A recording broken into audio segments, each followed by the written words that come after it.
Good afternoon, everyone, and welcome to this discussion of Ruth First, 117 Days, a play based on the book written by Ruth First. Firstly, and on behalf of the Centre of Creative Arts and the Time of the Writer Festival, I wish to thank the University of KwaZulu-Natal, the National Department of Arts and Culture, the KZN Department of Arts and Culture, the French Institute of South Africa, the STAND Foundation, the Foundation for Human Rights, the National Institute for the Humanities and Social Sciences, and Amazwi Museum for South African Literature. And I also wish to thank the media partner, Mbiza, Journal for African Writing, and the festival's technical partner, Hear My Voice. Thank you, thank you, thank you. I'd now like to introduce the panelists, Marcel Meyer and Jackie Rens. Marcel trained in acting at the Pro Arte High School and obtained his B.Tech degree cum laude in musical theatre from the Pretoria Technikon, majoring in acting and directing choreography.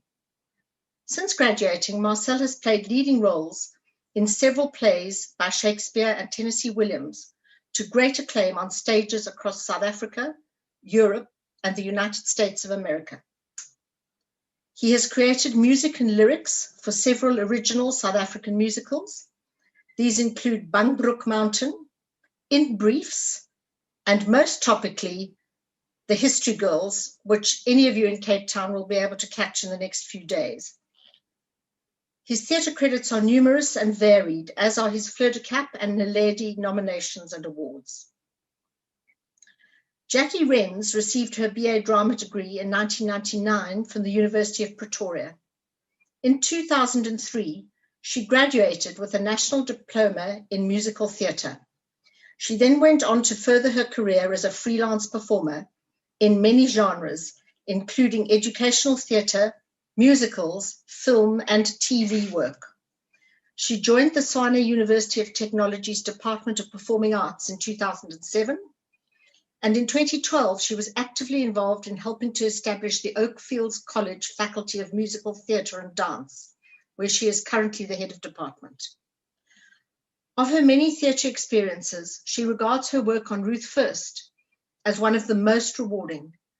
Presented by Abramsa and Meyer Productions, it premiered on the National Arts Festival's main program to great critical acclaim. Now let us turn to the subject at hand, which is the Ruth First 117 Days play. Ruth First was a journalist, academic and political activist during the height of the apartheid era, who was detained, persecuted, exiled, and eventually assassinated for her activism and her beliefs. Married to fellow communist and anti-apartheid activist Joe Slovo, she served on the drafting committee of the Freedom Charter. On the 9th of August 1963, she was arrested and kept in solitary confinement under the notorious 90 days clause, becoming the first white woman to be arrested under this act. Her account of her period in detention was published in her 1965 book, 117 Days. This dynamic one-woman play dramatizes the harrowing real-life chronicle of First's isolation and abuse at the hands of the South African interrogators. Having set the scene for the viewers, we're now going to watch a 20-minute clip of the play, after which Marcel and Jackie will discuss it. Please, would you play the clip?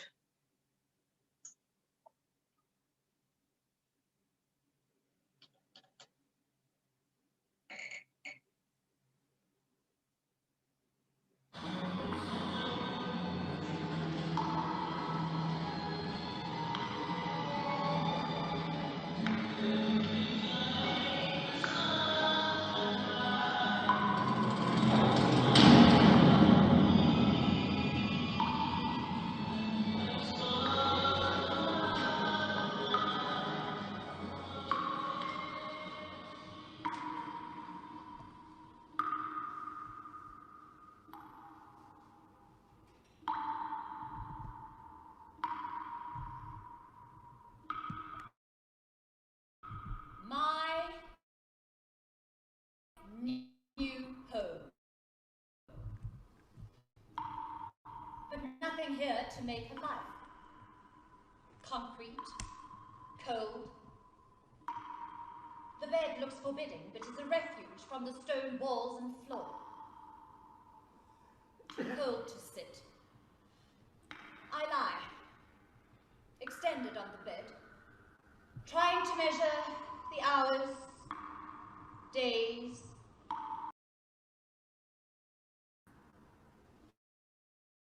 The mattress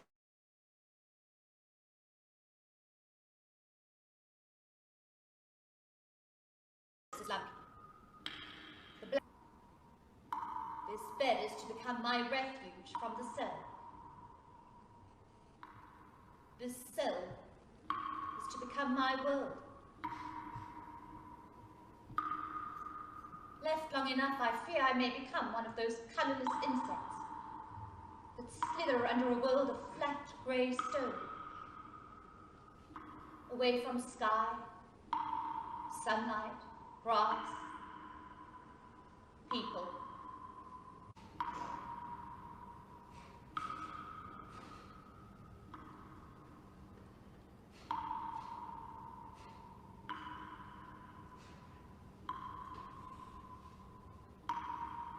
What do they know? Do they know I was at Ravonia? Has someone talked? Can they know about my meetings with Mandela? Is there an informer among us? Am I to be charged? Or are they going to try and get information about others from me? When I am questioned, I'll play them along, try and find out what they know. But how do they interrogate? They have 90 days. 3 months to press and to probe for information. I must learn to think slowly. I must tell them nothing.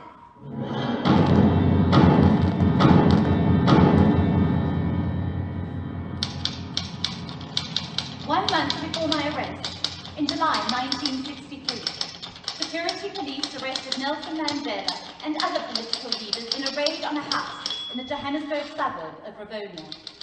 This house served as the underground headquarters of the freedom struggle, headed by the African National Congress. In what subsequently became known as the Ravonia trial, Mandela and his associates were sentenced to terms of life in prison for directing sabotage and planning the armed overthrow of the South African government.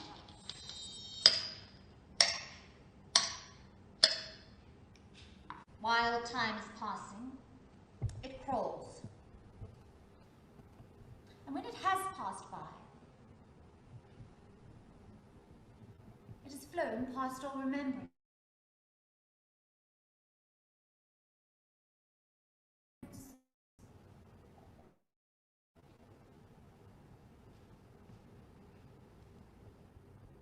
The 90-day law recognizes no demarcation of its territory. All are within its grasp. The government is mounting its offensive. Are we withstanding the attack? What is going on outside the prisons? In the streets, the townships, the secret meetings?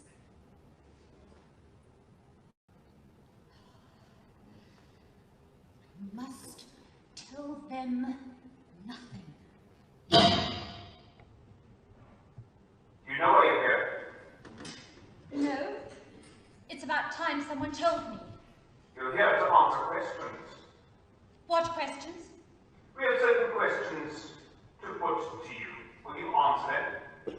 Well, how can I tell until I know what the questions are? We don't fall for that one. You're here to answer. So you keep saying, questions, answers, to prosecute me. Even a criminal gets a warning against incriminating himself.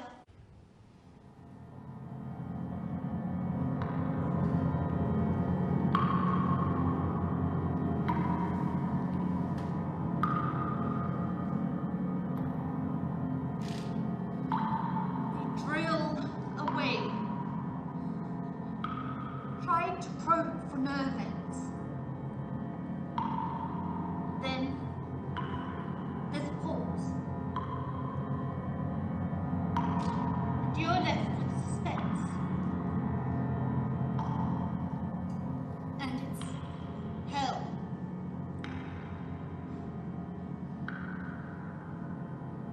come on a regular day of the week. You're never sure. It doesn't matter how you feel in the morning, it could be the day that they come.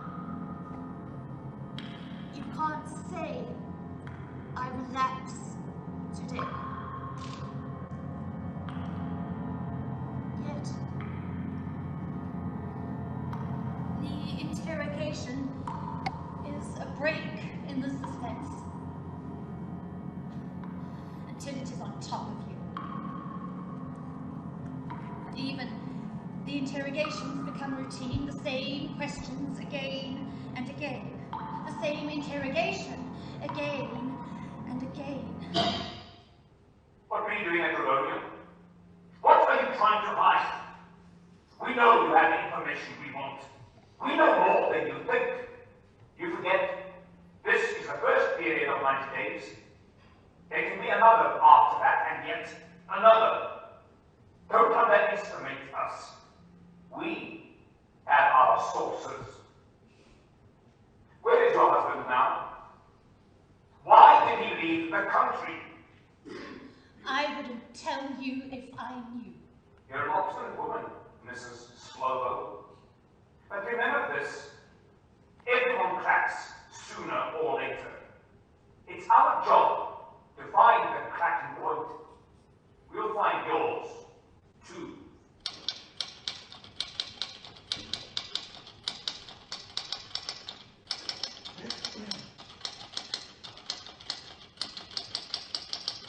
To find the cracking point is a skilled job. Unlike physical torture, mental torture leaves no visible scars, but is often more effective. Its techniques are sophisticated. First, isolation, followed by steady, unremitting pressure. Then, repeated isolation, followed by the shouts of the bully. And the process is repeated again and again. The cracking point varies with the individual. During solitary confinement, the prisoner becomes more malleable, more receptive to suggestion. Several detainees do, in fact, crack. Give evidence. Make a statement.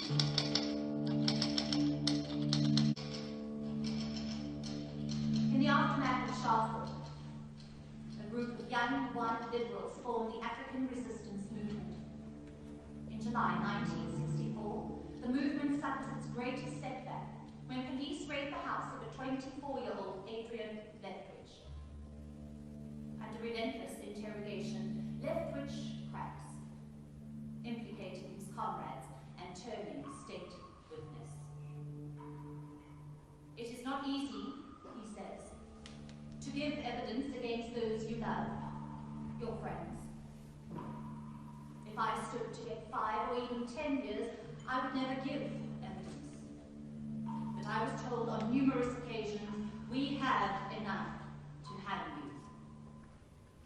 As these events unfold, John House, a school teacher and a member of the African resistance movement, telephones the Johannesburg Railway Police, informing them that a bomb has been placed on the whites-only platform of Johannesburg Park Station.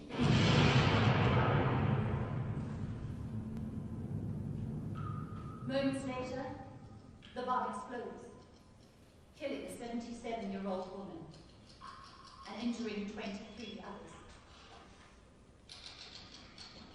A time to kill, a time to heal, a time to break down, and a time to build up. Harris is arrested following a confession from the Bible. On the 1st of April 1965, Harris is executed. At just 27 years old, he becomes the only white person to be hanged for an anti-apartheid political offense. Who else is on the list to be detained? Who else has turned informer? Would he have had enough to prosecute? Who is talking? What am I on record as having said at the voting? I can't remember.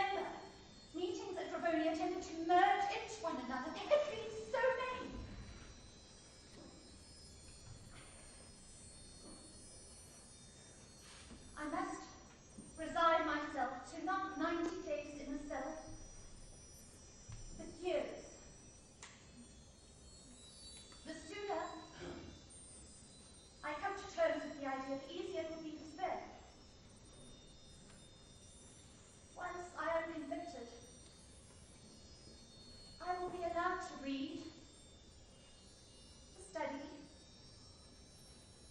perhaps even write.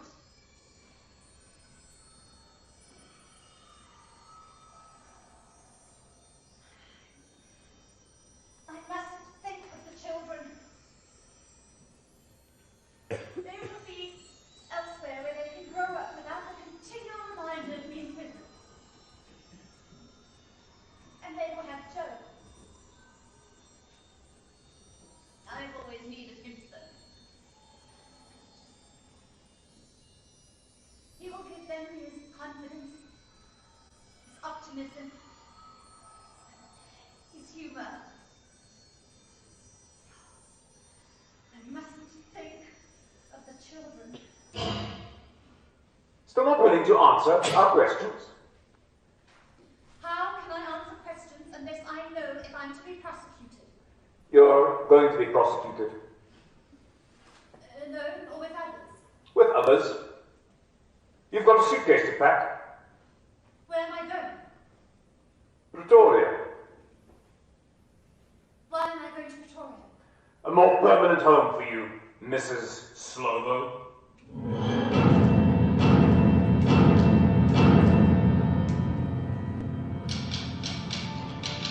Pretoria Central Prison.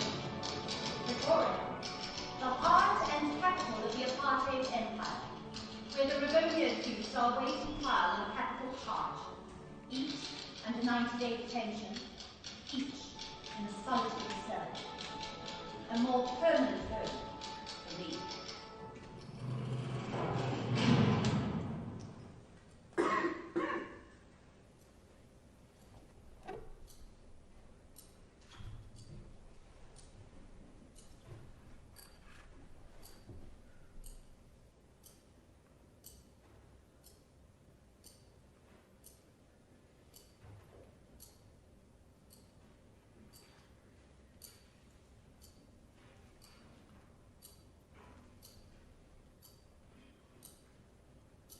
Quieter. Cleaner. More room to be alone. It's their nicest cell. But comfort mocks itself in time. A ration of brown sugar comes every few days wrapped in paper.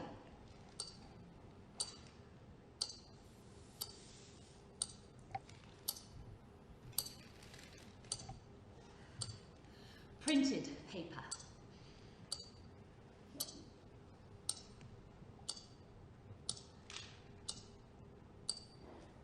Thousands of Americans marched on Washington this Tuesday. On Wednesday, Martin Luther King Jr., standing in front of the Lincoln Memorial, addressed the crowd. I still have a dream deeply rooted in the American dream. One day this nation will rise up and live up to its creed. We hold these truths to be self-evident, that all men are created equal. I have a...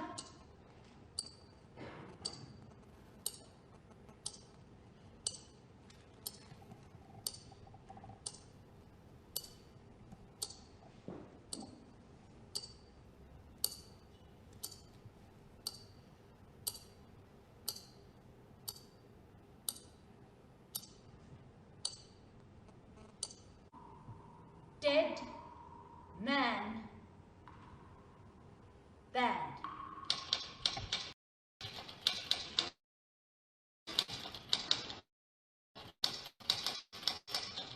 Looks like Moodley, a 90-day detainee, was found hanged in his cell. It was alleged that he had been driven to suicide as a result of being tortured.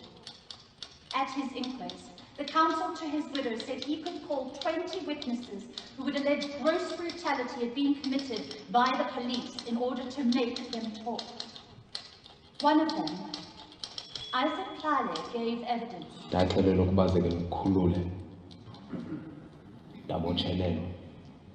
I was told to undress. I was handcuffed. There were two chairs joined bathatha together. umshayelo I bawufaka was kwiinyawo told to zam sit on those two chairs. entlokweni yam They inserted a broom handle ndandiziva uba ikhona noko into babezifakile below my knees and above my arms. umzimba wam waqalisa uba shushu andazi ndayaphi I felt as though something was shocking me.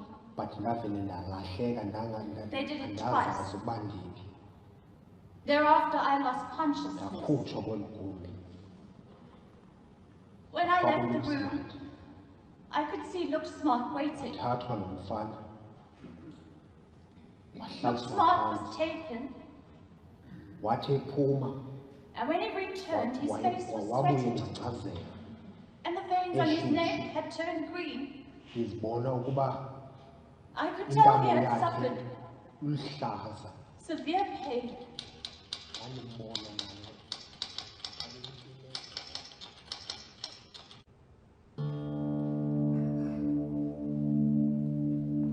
May I use the charge office telephone? There's a public telephone box outside on the pavement. Just a minute, Mrs. Slovo. What do you want? Now. Another 90 days.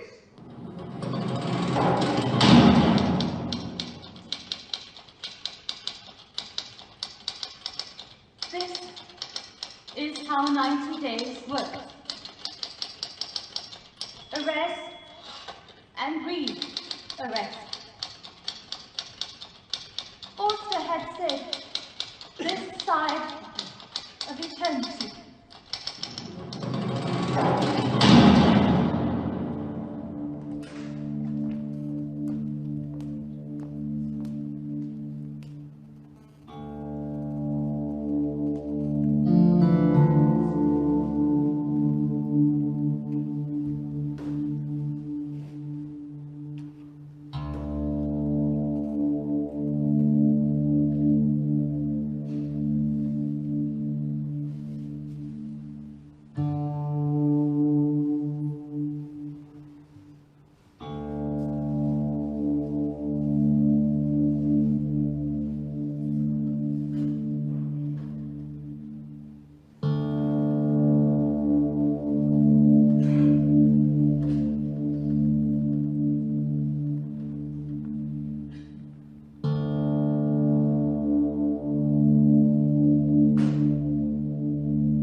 And your friends won't know what has happened to you. Then they try flattery. You're an intelligent woman, but you've wasted your life. There is still time. This is the law. We are doing our duty. Threats. We'll find out what we want to know. We know everything anyway. And don't think we won't know when you lie. We know what we want from you. Everyone has their cracking point. We'll find your cracking point too. Importance. We are involved in matters of state business, state security. The state is behind us.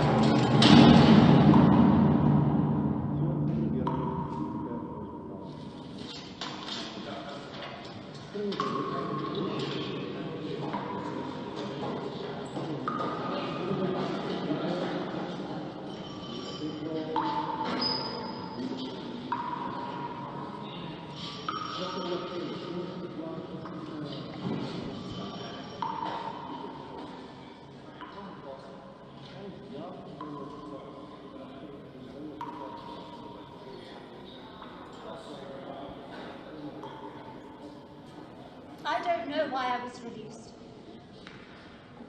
Perhaps they just didn't have enough evidence against me. Perhaps they realized that I would not talk after all. I left Marshall Square. And when I got home, it was lunchtime. When they left me in my own house at last, I was convinced it was not the end. And they would come again.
Thank you so much.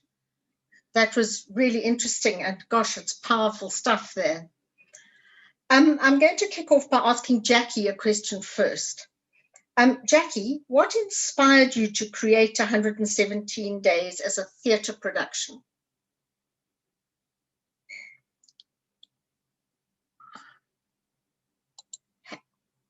Jackie? Oh, there we go. Sorry about that. Firstly, thanks for having us, Sue. It's lovely to be able to chat about the creation of this production and everything. So actually, it was a Facebook post that inspired me to look into this as a potential stage production. And it was actually a Facebook post by Ishmael Mohammed. You know, he's got a wonderful sense of history, and he had posted on his Facebook page a sort of a remembrance post to Ruth First, and it happened to be on the anniversary of her death, which was the 17th of August. And I came across this post and I read it, and I'd always, you know, I'd heard about Ruth First, but I never actually knew who she was and, you know, what kind of a contribution she made. And so I went and did a bit of digging, and I was just captivated by her story. I was captivated by the woman herself, the character that was Ruth First. She was a formidable woman. And what particularly interested me was her solitary confinement and her time, you know, in the cell. And I just felt that there was such a rich tapestry of emotion that she must have gone through during that time, and not a story that's actually very well known. And I just thought it would make a fantastic one-person show. And I contacted what I consider my dream team, and that's Marcel and Fred. And I had worked with Fred previously a few years back on another production, Vertical Hour. And Marcel and I had, we worked together during our varsity days. We were friends at varsity, and you know, for me, they were just the perfect partners. And I contacted Marcel and I said, well, what do you think? You know, knowing Ruth had written her own book called 117 Days of her time in solitary confinement. And I said, what do you think if, you know, can this be adapted? Let's do it. And so Marcel looked into it and got back to me, and yeah, Marcel, you can take it from there. Why did you say yes to this crazy venture? Well, like you, I found it an incredibly fascinating narrative in terms of South African history. And it was the challenge of making a piece of theatre for one person, but that is epic in scale, because her story is so much bigger than just the individual narrative, because it's actually a narrative of this country. So to try and create something that was almost quite epic and Greek in the scale of its tragedy, but only having a single actress was very inspiring and a challenge. The challenges are always inspiring. So the challenge of it was what ultimately made us say yes. And because it's such an important story, because history needs to be told to help us repeating mistakes from the past. And I think theatre is the most exciting way for history to come alive, because it's not just a book or somewhere in a library. It's actively living and breathing in that space when an actor or a group of actors dramatize a historical event. Thank you. Yeah, it's interesting, and what you say about her story being far bigger than one person is so true, because it's part of the woven tapestry of the history of South Africa. And I think that's really important, and it needs to be very clearly told and very sensitively told. So Marcel, I was going to ask you how you went about adapting the book for the stage and the writing process. Did you, for example, lift direct bits out of the book? Did you create the dialogue? Well, that's always the challenge when you are adapting, because you can either choose to freely adapt take your source material and use it as an inspiration, or stay quite close to your source material. So from the outset, I decided I wanted to use every single word that you hear on stage is her words. So everything that Jackie spoke during the course of the play is her own writing. So I didn't want to put words in her mouth. So everything, so it was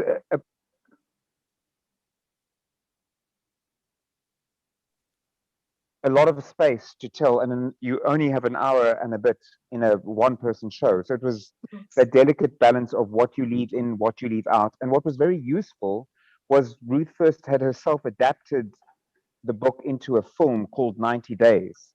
So that was useful just to see the film, which I was lucky enough to get hold of, to see what she decided to leave in and what she decided to leave out.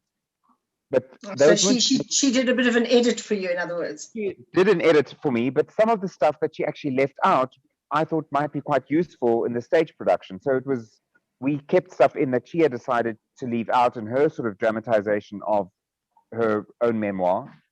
And then just in terms of helping an actress, because for instance, when you learn a Shakespeare play, it's quite easy to learn because it's in verse. So there's a rhythm, there's a lot of white on the page. So what I did when I actually adapted it into a piece of text for Jackie to learn is I put it into verse as opposed to prose, like it is in the book. So I broke stuff down into sort of sense blocks.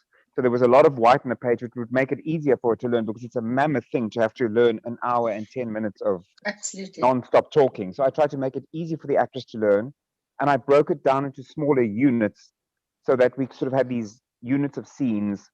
And then they were sort of punctuated with those narrative bits where you saw where she uses the light to light her, which was sort of like the Greek chorus, spoken sections that were maybe other people's narratives that coincided with hers, which she had put into the book as like sort of footnotes, like the Look Smart narrative and Sarah Weinberg and other people who were also involved in the struggle. Exactly, that's interesting. And then so now we land up with a book and a script. And then you have to take that script from the page and move it onto a stage. And that includes, obviously, the incredible set that was created, which certainly gave the idea of a prison really, really well, and obviously includes the dark lighting, if you know what I mean. So I'm interested to see, Marcel and Jackie, if you'd like to chip in as well. How did you go about taking the script from the page to the stage and bringing it into the visual theatrical space? Well, and still keep the story as big as it actually is, even though there's only one person on the stage. So I was lucky enough that because I was directing and designing as well as adapting, I could sort of think of the visuals in the process of the sort of writing process. So what I knew from the get-go as the adaptation started is I didn't want any sort of sense of a realistic prison cell, or I wanted a far more nebulous, poetic setting for her, but that was still confined. So and especially when she writes about being in Johannesburg, she speaks, her cell was higher, so she speaks about being suspended. So I wanted Jackie to be off the ground in a very confined space. So we had this sort of higher version for Johannesburg, and then when she's moved, like you saw in the play, to Pretoria, she moved sort of more to ground level, to a slightly bigger playing area. And I wanted a symbolization of things that were dear to her, sort of isolated and lost as well. So there were these sort of installations of cages with things that were dear to her, like her books, her typewriter, the little wooden puppets which symbolized her children, and then all the other narratives. Each of those people had an icon, like Look Smart was a pair of beautiful two-tone shoes, and Sheila Weinberg was a little pair of glasses. So, and they all lit up, and then you saw all the Rivonia prisoners were sort of suspended even above her in cages. So that way we sort of created a world, and then we could orally, with a wonderful soundscape that Charles Johan Lingenfelder created for the piece, we could use voiceovers, and then the interrogator became a voice, sort of this detached voice. So he was dehumanized. So the system became the sort of metallic voice through a speaker, and there was always this bright light in her eyes. And then when she finally sort of gets into their heads and overcomes them, she sort of used the light that was her microphone, and she turns it away, and we sort of see this disembodied light as when she speaks for them.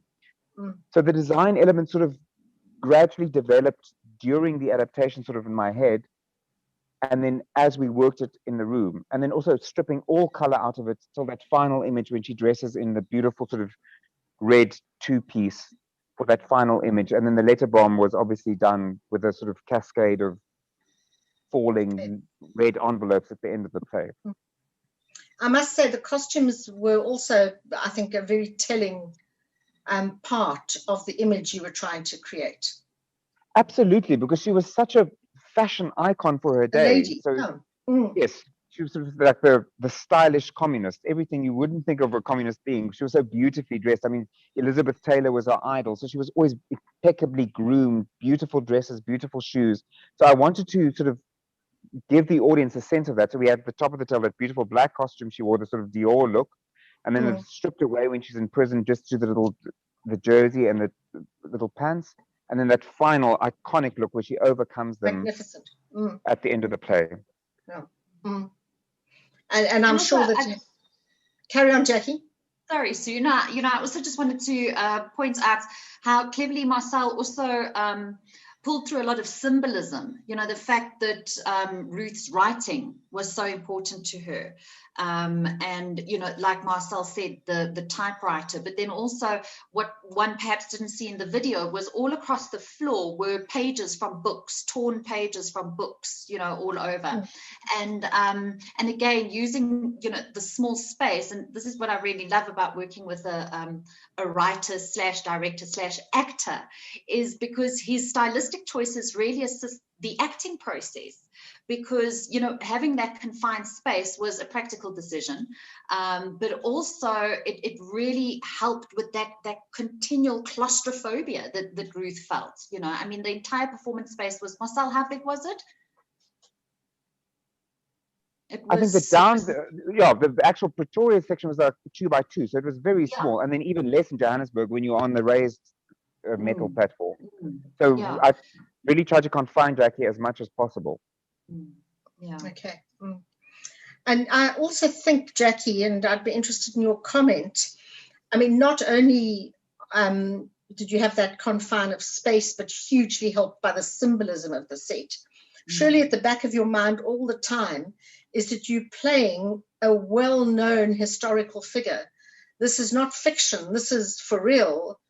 And for your audiences, the younger ones, it was probably educational, and for the older people, they probably remembered it. So what was it like portraying such a famous person? Firstly, it was incredibly intimidating. I think all actors, we always have that self-doubt to start off with. But then, when you kind of think of the magnitude of the responsibility of the story you're telling, there were absolutely times where it became overwhelming. And thankfully, I had an amazing director that could talk me down. And so, yes, it was intimidating. obviously we always, fictional characters included, we always want to do the character justice. But I think more so when it's a historical figure, and even more so when she still has family living. There's almost a responsibility to stay as true to the character as possible. Eventually, I had to, kind of halfway into the process, I actually had to consciously give myself permission now to just trust that the research and the work had done, and to move away from imitation into interpretation. And I think that transition was the most challenging for me. Okay. Just that at the end of the day, even though we used we used all of Ruth's own words, and we stayed very true to the material and to the character, at the end of that day, we were not creating a documentary. And that is what I kind of had to keep in mind. Okay. And then just allow myself to make it my own and bring across the humanity of the character. Yeah. Can I chip in for a quick second? Certainly. The one point, and I suppose this is what makes theatre so exciting, that in the book, Ruth writes when she's rearrested for the second time, when the next spell of 90 days sort of is set upon her, all it says in the book is, I sat down on my bed and wept. And I thought, now that's obviously yeah, that's it, that she says. And then you sort of tend to, do you write a big monologue for her to express it? And I thought, let's leave it. And we included that clip in the video you saw, where Jackie literally had to walk back in, take off that beautiful costume. And then I just allowed Jackie to have that incredible emotion and weep, and we could see it and feel it and empathize with her, which you can't really get from just reading, I sat down on my bed and wept. But I think writing a fictional monologue for her would also have been overkill. So I think that was a wonderful moment where a very simple line in the book could be given incredible theatrical power by just allowing the actress to play the devastation of that moment. And I think Jackie did it very well every night. It was one of those sort of hair-raising moments every night you saw it in performance. It was almost not even a cry, it was a howl of despair, wasn't it? Yes. Yeah. Before we carry on with the questions that we've prepared, I've got something's come in here, and it's quite an interesting question from somebody called Reverend LaDonna Sanders Nkosi. And he says, or she says, I'm not sure, what do you see as the story of Ruth First for all segments of South Africans, especially in this time? What is it meaning for us in the larger global community? And this question comes from Chicago in the US, where the writer carries on to say, stories about whites on anti-apartheid and anti-racism are not always lifted up. So I just thought maybe it would be quite interesting to answer this question. Sue, can I jump in there? Firstly, yeah. For me, what really struck me about this piece, and what struck me about Ruth, is, and this is what really is applicable in this day and age, is that we still see social injustice and we still see inequality happening. And what really struck me about Ruth is she never tried to be anything that she wasn't. In fact, she always said she was very uncomfortable with toying and all of that kind of stuff. It wasn't part of her culture. She stayed true to who she was, but she mastered using her privilege to assist other people and to hand over the mic, so to speak, where it was necessary. And I think if one looks at it just from her, because she was a privileged white woman, but the way that she went about using her privilege for me was quite remarkable. She's using her privilege to help the less privileged, basically. Yes. Yeah. Good. Thank you. The next question that I was going to ask, it's changing the subject slightly, but Marcel, Ruth herself was a writer. To what extent did you incorporate this theme of her being a writer into the play? Because she's been arrested for her political views, but she was a journalist. So did the fact that she was a writer play on your mind while you were in, and did you incorporate that theme a lot? Absolutely, it was central to the sort of conception of the piece. So the downstage, it wasn't always that clear in the video because the footage was a bit far sometimes to see the whole set. We had, which was a typewriter sort of suspended in one of the cages. And every time Jackie did the narrations as Ruth, which are sort of, which I called the journalist mode, when she told other people's stories, we used a microphone that lit up. So she was always a source of light, shining light on narratives that the apartheid regime did not want told, and the typewriter would always light up in those sections. So as you heard on the audio, there was always the sort of underscore of typewriting. So writing and her being a writer was sort of the key image for the play, that she was this, her writing was a source of light, her writing was a source of fighting against a terrible system. And it was because she was a writer that was sort of the main embodied in the set. And then every time she did those narrations throughout the play, and then the sort of the paper around her and the books, all red books trapped in another cage. So it sort of was a main theme of the work. Great. I'm going to change the subject again. There's another question that's come in from Roland Perrault. And he is saying, and this is a practical consideration for anyone wanting to adapt work, what was the rights implication or process of adapting this work? Did you have to get permission from the Ruth First estate or the publisher of her work? I don't know who'd like to answer that. I think Jackie can answer that because she sort of dealt with that. Okay, Jackie. So the first thing we did was we contacted Ruth's daughters, Sean, Robin, and Gillian.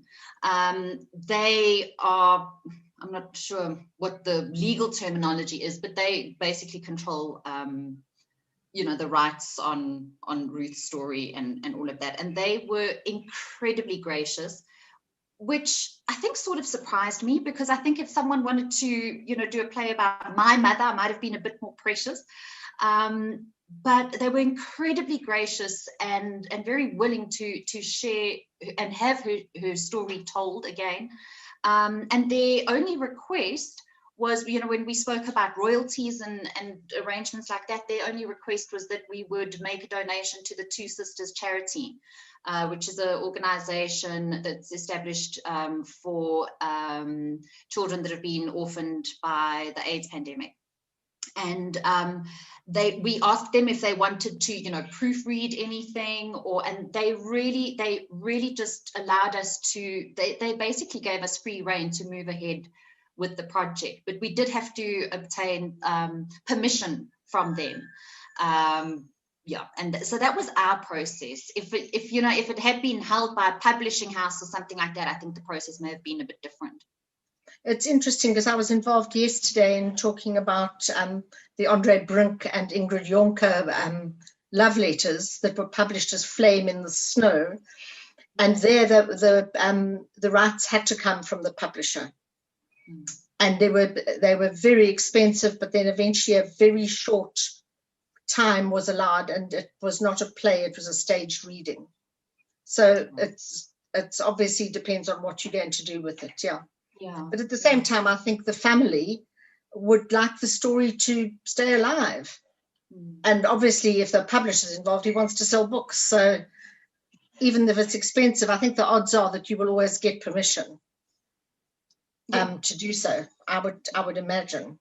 I've now got another question that's come off Facebook from Ishmael Mohammed. What advice would Jackie and Marcel offer to young theatre makers who want to adapt novels to theatre scripts? How closely should they work with the novelist to adapt the work? Marcel? I think that would maybe vary from project to project, because sometimes it's very useful. When I was a couple of years back, I had read one of Craig Higginson's earlier novels, and David Wilford and I were considering to adapt it into a musical, and I stayed quite close to what Craig had written in the novel, and because there was also quite a lot of dialogue in the novel, which was very useful to turn into sort of dramatic scenes, but obviously because it was a musical, certain sections were sung.